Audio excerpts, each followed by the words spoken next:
I just feel like I'm never, ever, ever going to be able to master getting and staying organized. I feel like the clutter is always going to be surrounding me. What do I do? Hey, don't worry about it. It's okay. Learning new habits and new skills is difficult at first. It's sort of like you're starting out and you're standing in really deep water and you're trying to wade through it, but it feels really, really heavy and hard.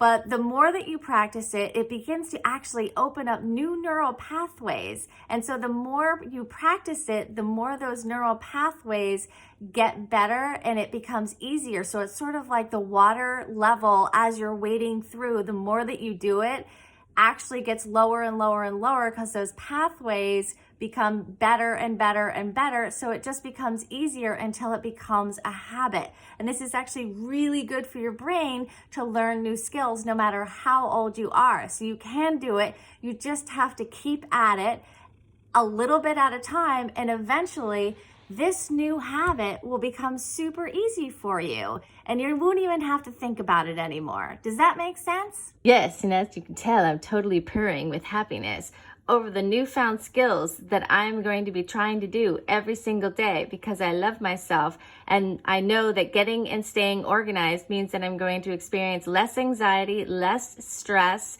I will save money and gain productivity. Yay! New skills.